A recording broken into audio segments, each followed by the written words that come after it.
Larangan tak tertulis. Gedung Graha Tirta Abadi berdiri menjulang di pusat kota, dikelilingi gedung-gedung modern dan pusat perbelanjaan. Dari luar, bangunan 5 lantai itu tampak biasa saja. Dinding kaca berlapis vinil coklat tua, beberapa tanaman hias di depan lobi, dan papan nama perusahaan yang mulai memudar. Namun di balik tampilan yang biasa itu, tersembunyi sesuatu yang tidak pernah dibicarakan secara terbuka. Sesuatu yang membuat orang-orang tua di dalamnya menunduk setiap kali namanya disebut. Lantai 4. Raka, seorang pria berusia 26 tahun, baru saja diterima bekerja sebagai teknisi IT di salah satu perusahaan konsultan keuangan yang menempati 3 lantai di gedung tersebut. Hari pertamanya berjalan lancar. Ia dikenalkan pada tim, diberikan ruang kerja, dan diajak berkeliling untuk orientasi singkat. Namun, ada satu hal yang langsung menarik perhatiannya. Saat menaiki lift dari lantai dasar, ia memperhatikan tombol-tombolnya. G1, 2, 3, dan 5 tidak ada tombol angka 4. Awalnya ia mengira tombol itu rusak atau mungkin dicopot, tapi ternyata memang tidak pernah ada. Bahkan saat ia mencoba naik lewat tangga darurat, antara lantai 3 dan 5 tidak ditemukan pintu apapun. "Pak, ini gedungnya cuma 4 lantai ya?" tanya Raka pada Pak Darto, satpam tua yang bertugas di pos depan. Pak Darto, pria berambut putih dengan wajah keriput yang seperti sudah bertugas sejak zaman Orde Baru, hanya tersenyum kecil. "Gedungnya 5 lantai, Mas. Tapi lantai 4 nggak dipakai." "Nggak dipakai? Kenapa?" "Udah lama dikunci. Sejak kejadian waktu itu." "Kejadian apa?" Pak Darto menatap Raka lama, sebelum akhirnya mengalihkan pandangannya ke jalanan. "Yang penting Mas jangan kepo soal lantai itu. Percuma juga. Nggak ada akses ke sana." Raka merasa jawaban itu terlalu menggantung. Ia bukan tipe orang yang mudah puas, terutama jika sudah menyangkut hal-hal misterius seperti ini. Semakin dilarang, semakin ingin tahu. Bahkan ketika beberapa pegawai lama menertawakan pertanyaannya tentang lantai 4, ia malah makin curiga. "Bro, lu baru ya?" kata Arya, rekan satu timnya. "Lantai 4 itu mitos. Nggak usah dipikirin.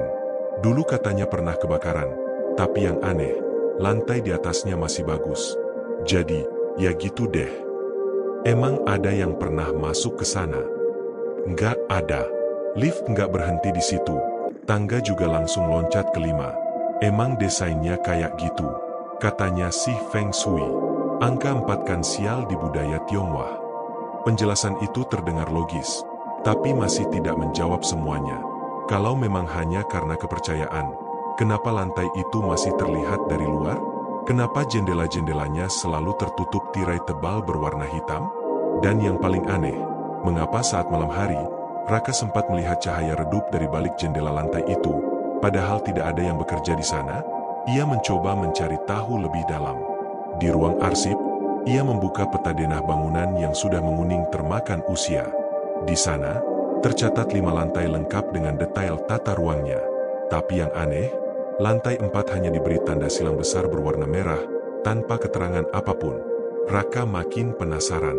Ia pun mencoba mencari data bangunan secara online lewat situs dinas tata kota. Namun hasilnya tak kalah membingungkan. Di sana, gedung itu hanya tercatat memiliki 4 lantai. Lantai pertama untuk lobi dan kafe, lantai 2 dan 3 untuk kantor, dan lantai keempat sebagai atap teknis. Lantai 5 tidak tercantum sama sekali. Lalu yang disebut sebagai lantai 5, oleh semua orang itu sebenarnya lantai berapa? Raka mencocokkan tinggi bangunan dengan jumlah jendela di luar. Ia menghitung dari bawah. 1, 2, 3, 4, 5. 5 deret jendela. Jadi jelas ada 5 lantai secara fisik. Tapi secara administratif, hanya 4 tercatat. Ada 1 lantai yang disembunyikan.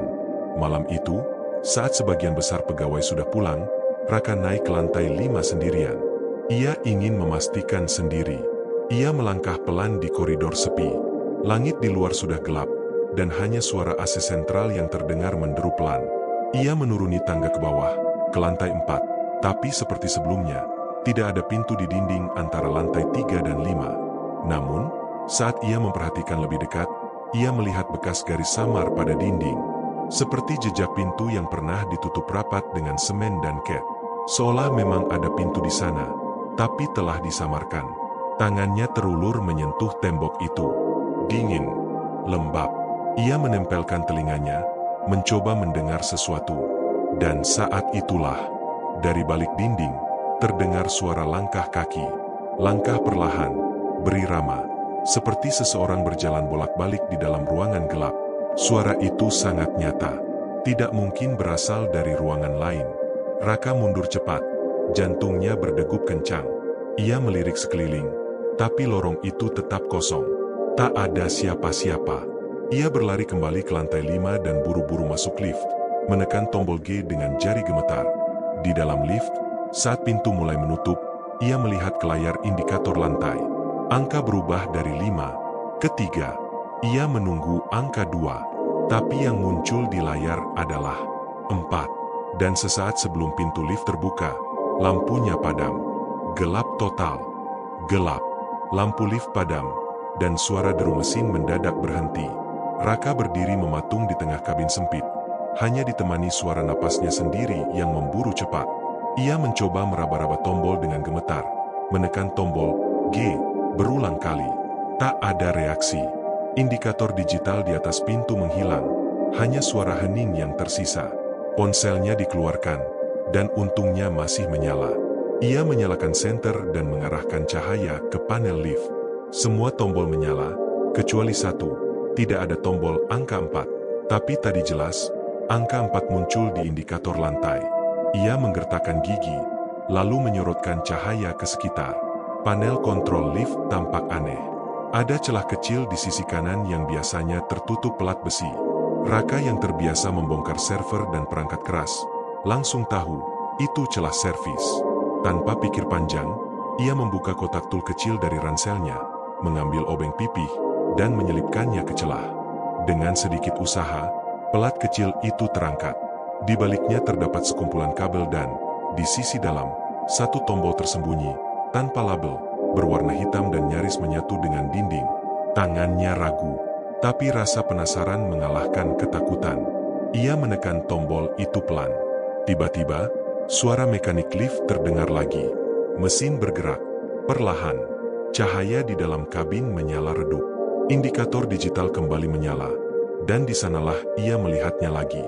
4. Lift berhenti. Pintu terbuka dengan suara mendesis lambat. Raka menyorotkan senter keluar. Ruangan di depannya gelap total. Tidak seperti lantai lain yang terang benderang dan berpendingin udara. Lantai ini mati. Bau apek dan debu menyambutnya begitu ia melangkah keluar. Pintu lift menutup otomatis di belakangnya, meninggalkannya dalam keheningan yang menyiksa. Ia berdiri di sebuah lorong panjang. Lampu-lampu neon di langit-langit masih tergantung, tapi semuanya mati. Cat dinding mengelupas. Sebagian tertutup jamur hitam kehijauan. Di kanan kiri lorong terdapat deretan pintu kantor lama. Semuanya tertutup. Beberapa pintu terlihat rusak, dan salah satu pintu kaca sudah pecah. Raka mencoba membuka pintu terdekat. Terkunci. Begitu juga dengan dua pintu berikutnya. Di ujung lorong, ada ruangan besar yang pintunya terbuka sedikit. Cahaya dari senter ponselnya menembus celah itu, memperlihatkan meja-meja kerja berdebu, kursi-kursi yang ditumpuk sembarangan, dan kertas berserakan. Dengan hati-hati, ia masuk. Ruangan itu seperti ruang rapat atau open space kantor zaman dulu. Di dinding belakang tergantung lukisan besar, setengah tertutup debu. Ia menyibakkan sarang laba-laba dan memperjelas gambarnya. 7 orang berdiri membentuk lingkaran. Wajah-wajah mereka kabur, seperti dicakar atau digores dengan kuku. Mereka berdiri di tengah lingkaran api, dengan sosok hitam tinggi menjulang di tengah. Lukisan itu kasar, tidak profesional, lebih mirip coretan tergesa yang dilukis dengan panik. Raka mundur perlahan. Di meja panjang tengah ruangan, ia melihat berkas-berkas usang, surat-surat internal, laporan keuangan, dan, yang paling menarik, berita lama yang disobek dari surat kabar, diselipkan ke dalam map plastik. Ia menarik satu lembar dan membacanya. 7 pegawai tewas misterius di lantai 4 Graha Tirta. Kejadian aneh kembali terjadi di gedung perkantoran Graha Tirta Abadi. 7 orang ditemukan tewas dalam kondisi membusuk, Meski berdasarkan keterangan keamanan, mereka baru menghilang 2 hari sebelumnya. Tiba-tiba, suara berderak terdengar dari balik dinding. Ia refleks mematikan senter dan merunduk. Dari celah pintu, samar-samar terlihat bayangan bergerak. Bukan hanya 1, 3 sosok tinggi bergerak pelan. Siluetnya berkelebat di lorong gelap. Langkah kaki mereka menyeret, berat, seperti tubuh yang ditarik dengan susah payah. Jantung Raka hampir meledak. Ia menahan napas, mencoba tak bergerak. Tapi ponselnya, entah kenapa, mati total. Layarnya padam seperti kehabisan baterai. Ia panik meraba sakunya, mencoba menghidupkan kembali, tapi sia-sia. Lorong kembali senyap. Lalu, suara berbisik terdengar, pelan, namun menggema di kepalanya. Sudah waktunya, kembali. Raka membeku. Bisikan itu seperti berasal dari belakang telinganya langsung. Ia menoleh perlahan, dan melihat cermin kecil tergantung di tembok belakang. Tapi yang tercermin bukan dirinya. Di cermin itu, ada 7 bayangan hitam berdiri di belakangnya, membentuk lingkaran. Dan 1 sosok di tengah, menjulang tanpa wajah. Ia menjatuhkan cermin itu. Pecah. Teriakan, suara langkah cepat, dan brak. Pintu di ujung lorong terbuka lebar. Suara pintu membanting membuat Raka tersentak. Ia lari, tanpa arah, tanpa tujuan. Ia menyusuri lorong demi lorong gelap. Setiap langkah terasa berat, seolah dinding menyempit dan udara menipis. Ia mencoba membuka pintu-pintu lain, tapi semuanya terkunci. Tangga darurat tak ditemukan. Lift entah di mana. Namun akhirnya, ia melihat seberkas cahaya merah dari lampu indikator lift. Ia berlari, dan benar saja, lift masih di tempat. Ia menekan tombol. Tunggu. Tak bergerak. Lalu, suara lift mendesis. Pintu terbuka. Tapi yang muncul bukanlah kabin lift seperti biasa. Di dalamnya hanya ada lorong sempit berdinding bata, dengan tangga batu menurun ke bawah tanah. Sebuah suara berbisik pelan. Lanjutkan. Kamu sudah dipilih. Dan di belakang Raka, suara langkah kaki mulai mendekat lagi. Langkah kaki di belakang Raka semakin jelas. Suaranya seperti gerakan kaki telanjang menyentuh lantai basah. Namun lorong di depannya tak lagi menunjukkan jalan kembali. Lift yang barusan terbuka kini hanya menampilkan lorong berdinding bata tua yang menurun tajam, seolah mengarah ke bawah tanah. Dalam kepanikan, Raka tak punya pilihan selain masuk. Ia menapaki satu persatu anak tangga batu yang berlumut, berusaha menjaga keseimbangan sambil memegang dinding kasar. Suasana gelap dan lembab menyeruak dari lorong bawah tanah itu, dan rasa takut yang mencekam mulai berubah menjadi rasa terjebak. Setelah menuruni sekitar 20 anak tangga, ia tiba di sebuah ruangan sempit yang dindingnya dipenuhi coretan tangan berdarah. Tulisan-tulisan itu berulang-ulang. Jangan lupakan kami. Tanggung jawab harus dibayar. 7 masih terkurung. Di tengah ruangan, ada kursi besi tua yang penuh karat, terikat rantai. Lantainya menyimpan bekas hitam membentuk lingkaran besar. Bau darah kering menyengat, dan hawa di sana lebih dingin dari ruang ber-AC manapun. Tiba-tiba, lampu tua di langit-langit menyala sendiri, kedap-kedip lemah. Di bawah cahaya remang itu, bayangan 7 orang mulai muncul di dinding, satu persatu, seolah menonton dari sisi lain kenyataan. Raka berdiri mematung. Tubuhnya gemetar, tapi ia tak bisa bergerak. Dari kejauhan, suara bisikan kembali terdengar. Tapi kali ini lebih jelas. Kami dibakar hidup-hidup, karena perjanjian. Lantai 4 bukan untuk manusia biasa. Dia menuntut darah, dan perusahaan itu memberikannya kami. Seketika itu juga, dinding di belakang runtuh, seolah dibuka paksa oleh tangan tak terlihat. Debu berhamburan, dan di balik reruntuhan, tampak ruangan besar penuh meja kerja lama yang telah hangus sebagian. Beberapa komputer CRT tua masih berdiri, keywordnya meleleh, dan di setiap kursi terdapat manekin dengan wajah rusak. Duduk dia menatap ke arah pintu. Raka melangkah masuk, jantungnya berpacu. Ia menyadari sesuatu yang mengerikan. Setiap manekin itu memakai pakaian kantor dengan name tag, dan semua nama yang tertera di sana sesuai dengan nama-nama pegawai yang meninggal dalam berita lama yang ia temukan. Mereka bukan patung. Mereka adalah sisa tubuh yang dikeringkan. Ia ingin berteriak, tapi suara itu tertahan di tenggorokannya. Udara di dalam ruangan mulai bergetar, dan di tengah ruangan, sosok tinggi berwajah kosong muncul perlahan. Tubuhnya hitam kelam, tinggi menjulang hingga hampir menyentuh langit-langit. Matanya kosong, tak ada bola mata, hanya lubang hitam yang mengisap cahaya. "Kamu sudah melihat semuanya," bisik makhluk itu. "Kini giliranmu menjaga mereka." Raka mundur, tapi pintu tempat ia masuk kini tertutup. Ia mencoba menendangnya, memukul, tapi sia-sia. Saat ia berbalik, sosok-sosok hitam lain, yang 7 itu, sudah berdiri di sekelilingnya. Mereka mendekat, pelan namun pasti, dan tangan-tangan mereka mulai meraih tubuhnya. "Kamu harus mengerti. Kami diikat oleh janji, bukan mati, tapi dibekukan. Seseorang harus menggantikan.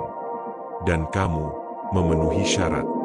Seketika tubuh Raka mulai terasa dingin, sangat dingin, seolah darahnya berhenti mengalir. Matanya membelalak saat melihat kulit tangannya mengelupas perlahan, memperlihatkan lapisan kasar di bawahnya, mirip gips atau kapur. Ia sedang diubah menjadi bagian dari mereka. Dengan sisa kesadaran, ia meraih obeng di saku celananya dan menusuk pahanya sendiri. Rasa sakit menyentak, dan tubuhnya terlepas dari genggaman sosok-sosok itu sesaat. Ia berlari, kembali ke ruangan tangga batu, dan naik secepat yang ia bisa. Namun, saat ia sampai kembali ke lantai 4, lorongnya berbeda. Tak lagi gelap dan berdebu. Kini terang benderang, seperti kantor modern biasa. Lantai keramik mengkilap, suara mesin printer berdengung, dan pegawai berlalu lalang dengan raut wajah biasa.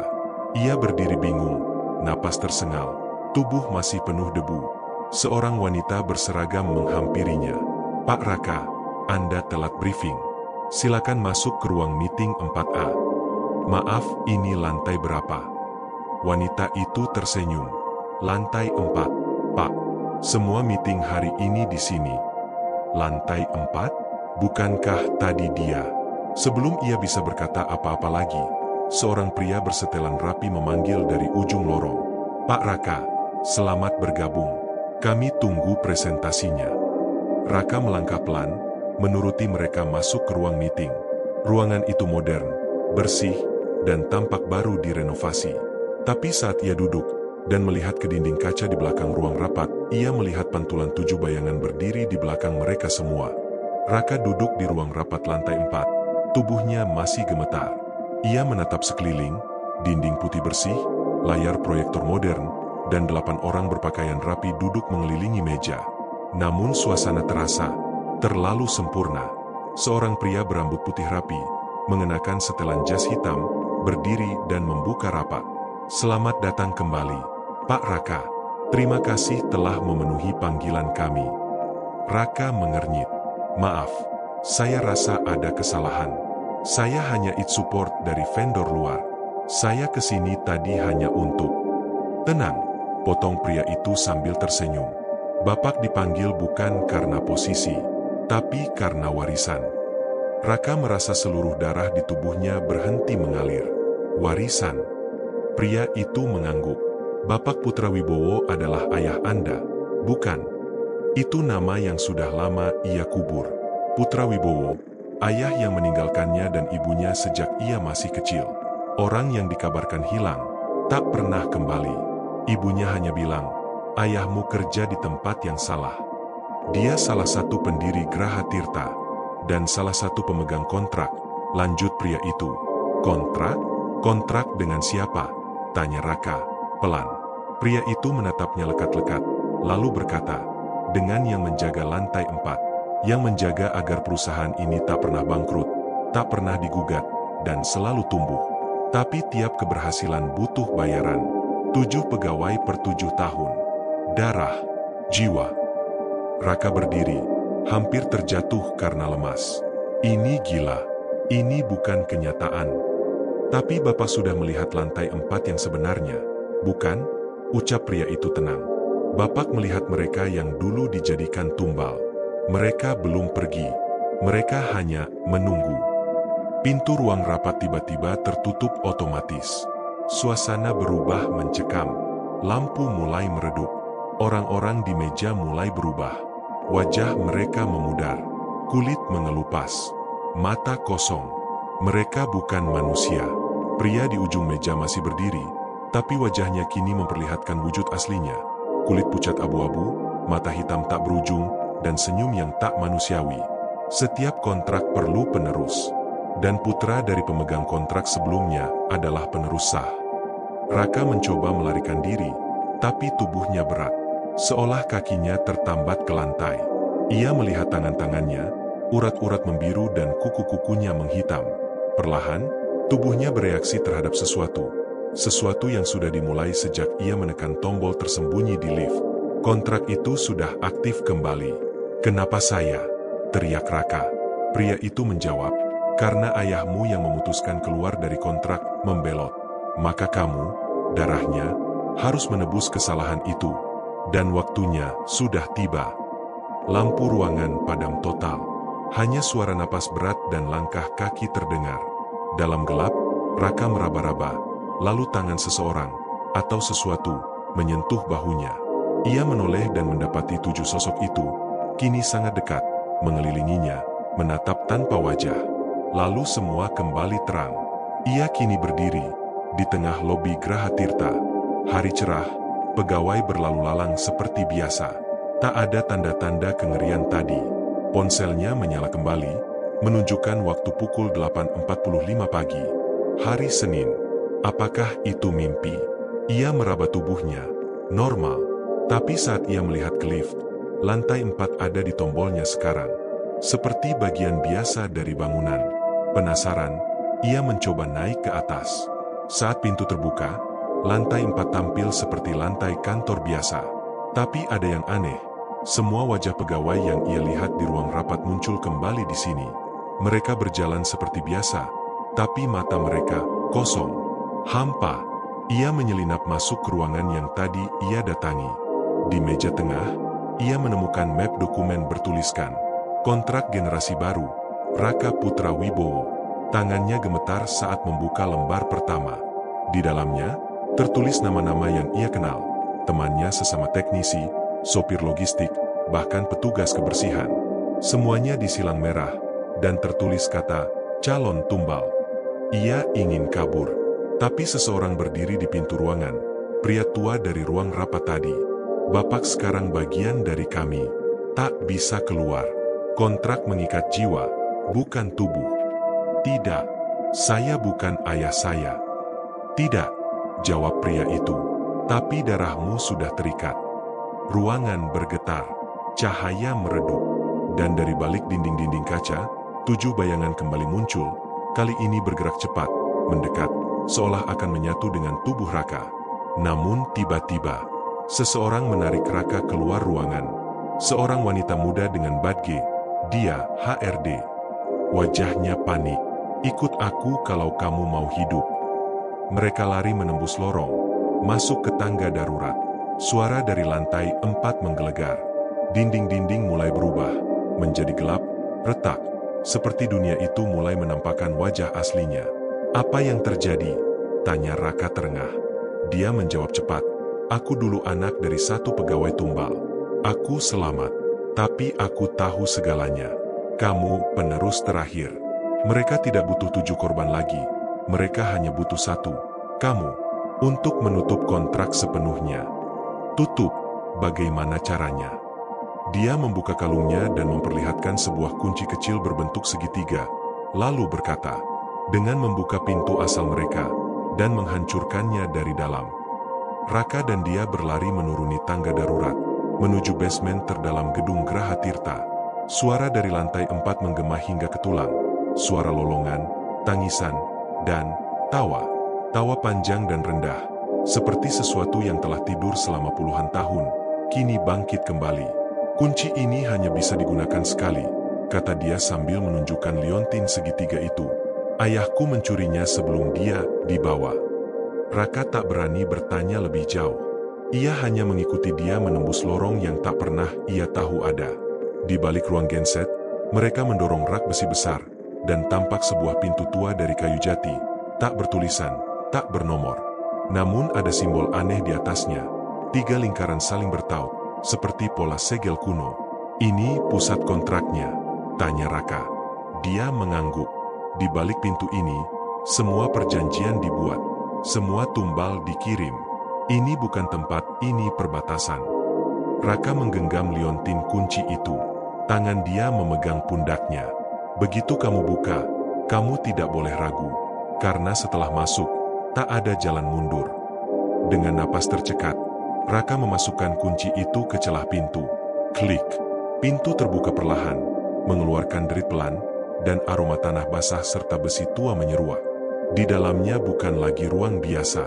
Mereka melihat koridor batu panjang, tanpa lampu, hanya diterangi cahaya redup dari api biru di obor yang menggantung di dinding. Di kiri dan kanan, ada lukisan-lukisan dinding seperti gua purba, menampilkan gambar manusia diseret oleh makhluk tinggi berwajah kosong. Ada juga simbol-simbol angka 7, segitiga, dan api. Di akhir lorong, tampak sebuah altar batu besar, dengan cekungan darah di tengahnya. Saat mereka mendekat, sosok itu muncul. Tinggi, kurus, hitam seperti arang terbakar, tanpa wajah. Tapi matanya, ratusan. Matanya tersebar di seluruh tubuhnya, membuka dan menatap dari segala arah. Dan dari mulut tak terlihatnya, terdengar suara. "Putra sang pengkhianat, datang juga akhirnya." Raka mundur. Nafasnya tercekat. Dia berdiri di depan, melindungi Raka. "Kami ingin mengakhiri ini." Makhluk itu bergerak. Setiap langkahnya membuat tanah berguncang. Di sekitarnya muncul 7 bayangan lain, para tumbal. Mereka merintih pelan. Wajah mereka penuh luka dan duka yang tak kunjung selesai. "Kalian ingin memutus kontrak yang memberi kalian kekuatan? Yang menjamin kelangsungan hidup gedung ini? Harga dari kenyamanan dunia kalian adalah penderitaan di dunia kami." Raka menggertakkan gigi. "Saya tidak peduli. Ini salah. Tidak adil." Makhluk itu berhenti di depan altar. "Lalu siapa yang akan menggantikan kalian? Dunia ini butuh keseimbangan. Jika satu keluar, yang lain harus masuk." Tiba-tiba, tanah di bawah altar terbelah.